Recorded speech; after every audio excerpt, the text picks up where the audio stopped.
Hey guys, VenomousStare with another FU bot. Now if you don't get that reference, I don't blame you, because for many of you viewers, what I just said was unintelligible, frankly.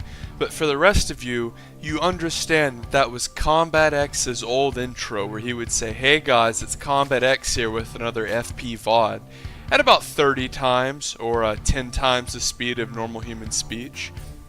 And this game is going to be another 2v2 on the same map as my last video. This time I have queued in as random and gotten Zerg, and my ally here, Abadox, is a Protoss player. Now there's a severe thunderstorm outside my window right now, so if you hear the loud noises outside, just know that's what it is and there's no way for me to prevent it. We're facing off against two Zergs as the thunderclap goes off, the Sacred of the Eye Drunk clan, a clan largely comprised of aggressive cheesy players, and a fast expanding Zerg named Frog. Now when I first saw this ID, Frog, I was reminded of a classic quote from season 2 of The Wire, from a character talking to a guy named Frog who wore exclusively Echo clothing and dealt drugs. And this white fella who worked on the port docks told Frog, "Frog, I don't really know how quite to tell you this, but you happen to be white." And that was one of the funniest quotes from The Wire, because Frog, of course, spoke in purely Ebonics and thought he was black. But back in StarCraft 2 land, there are no black, white, and Asian races. We have Terran, Protoss, and Zerg. And the Protoss player tried to get a little cheeky there, tried to be a cheeky cunt, as we're going to just continuously use the one adjective Caleris knows ad nauseum. Oh, it was cheeky. Aggressive build, cheeky. Macro build, cheeky. Standard build, cheeky. Harassment, cheeky. Thank God that guy doesn't cast as much anymore. It's about I linked him a thesaurus at one point. He really needed it badly. Not a bad guy, I just think his diction could use a little work. Sort of like when I listened to a Rotterdam cast. The dude's been casting StarCraft for 9 years and he still can't pronounce the word 3. Look at Dan Artosis Stemkowski. He comes from an area in America with one of the most severe accents, an accent that is not only extremely noticeable and hard to drop, but many people consider it to be annoying. Speaking of annoying, the front probe here is going to die and Savagewood is going to send some lings out here to help his Protoss friend wall in. Now, no one really wants to listen to a Massachusetts accent ever, and no one wants to listen to a real thick southern twang. Hey guys, it's VenomousStare here from West Texas. Gee whiz, if I'm doing an impression here, I might as well slow my voice. No, see how I dropped that? See how I dropped that like a bad habit? If you're going to make commentaries, drop your fucking accent. Artosis did it from an area that had incredibly strong, persistent accents, well known around the world. And he completely dropped his accent. So if you're going to make commentaries, I don't give a fuck what country you're from, or what region of America you're from, whether it be New York, like Stephen A. Smith, in the great state of New York, where we have provocative sports entertainment. Anyway, we see a bit of a Ling bust coming in here with some Ravagers for Frog. And I'm going to have to break out the wire line because Frog, I don't know how to break this to you, but you happen to be Zerg, which means you really need Ling speed. If you do these all-ins across the map with Zerg, you're going to need Ling speed. This slow roach, slow Ravager crap doesn't cut it on on a long rush distance maps. Look, if you're on Shrines of Lanzul, it might work. So let's just pause.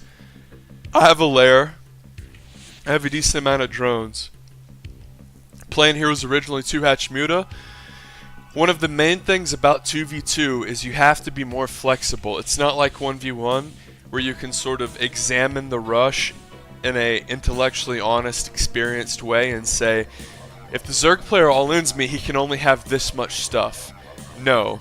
Because in StarCraft 2 you can actually get 2v1'd in 2v2s, and the Zerg players, like we see here, Frog and the Sacred, can double up on you. So instead of going into Spire and trying to hold this off with pure Ling, I've put down a Roach Warren here, because I've seen that the Zerg players are doing somewhat of an all-in. Notice that one of the Zerg players is about even with me, and the other one is very behind, and the Protoss ally of mine is ahead of us both. And he's committing a heavy amount to this front door. Oftentimes Ravagers can be good against hard wall-ins like this because they can pick and prod at the front door. However, with a big Zerg army to go with the Protoss, it actually is quite helpful in holding off the all-in. I poke out here to see what they have, see if they're reinforcing, and I see Banelings. So now I know I really do need to pump my roaches. Extra gases just came up, Spire on the way. Notice we have the tower, and I have an Overlord over this high ground, so you can see the all-in continuously coming. One of the most important things in StarCraft 2 is to continuously scout your opponent, especially when they're all-inning you, because you need to know whether or not they're transitioning or not. Because if these guys were transitioning, I would cut attacking units, make workers, and then basically get up to 2 base economy and then pump mutas. Now let's pause right here. It's 5:40 in the game, the Spire is 75% of the way done. My drone saturation is a little bit below what it should be, mineral-wise, but at this point I have to be saying to myself, I really just have to pump pure attacking units. Of course, I've made a lot of extra overlords. Liquid Snoot once said, whenever you see an enemy all-in coming, you make extra overlords. Because whenever you're getting all-ins, you want extra units. You don't want to be supply blocked. Now, this might seem extremely rudimentary, but frequently when you're being attacked, especially by Protoss or Terran, you're going to lose overlords. Zerg, not really so much, because it'll be Roach-based or Ling Bane-based a lot of the time.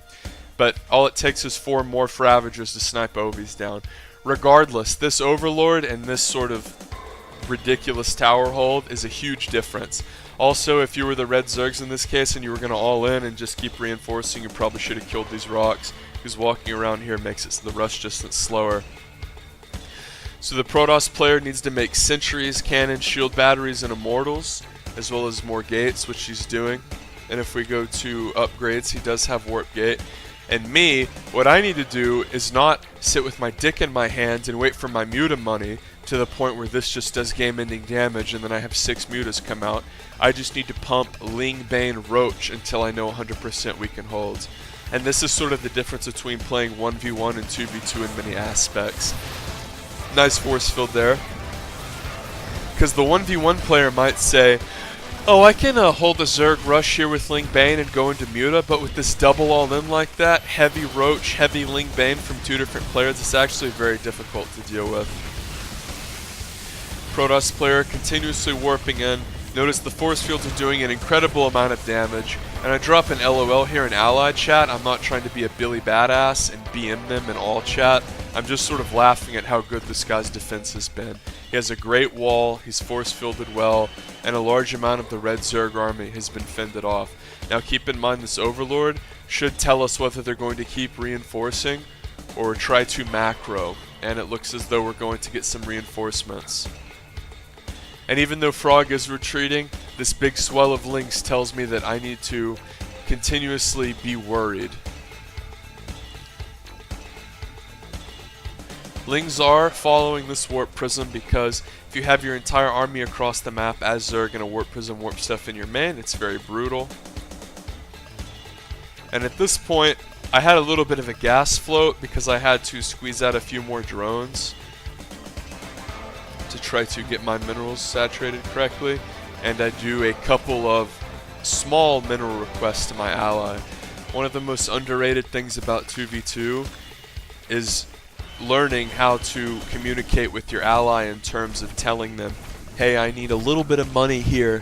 For instance, if nice snipe there by the blue Protoss Abadox. Here's a great example. If you're going 2-port Banshee and you're Terran, one of the main things you need to do is tell your ally you need gas so you can research Banshee speed, Banshee cloak, and get 2 Banshees at once. It's pretty hard to pull that build off as Terran. Like, it's not difficult, but in terms of cutting every single corner that allows you to incur all that gas, it can be difficult. So like this, I had taken 4 gases, but I wasn't able to drone up my mineral patches. I could get 4 gas income, but I couldn't necessarily get 32 or 34, no, it's 32 drone income. Never do math live on stream or live on VOD. as we see my ally Abadox doing some serious damage here as I'm running up with my Roachbane Ling. And notice one of the main things that I did whenever I attacked was killed the overlords for my opponents. This makes it much harder to hold. Remember earlier when I told you that Snoot quote about whenever you're being attacked, you actually need to make a few extra overlords because you need to be able to pump units, assuming they're going to kill a couple OBs. Well, it's the same scenario. If you do a big counterattack and kill multiple overlords, it renders your opponent flaccid, and they sit there unable to create the proper amount of units because they're supply blocked. And the Protoss is just going to keep warping in here with the Warp Prism. Brilliant move here. And I'm just going to run in and hunt some overlords, and the double Zerg red team is going to be defeated. If you enjoyed that intellectually honest commentary, subscribe for more.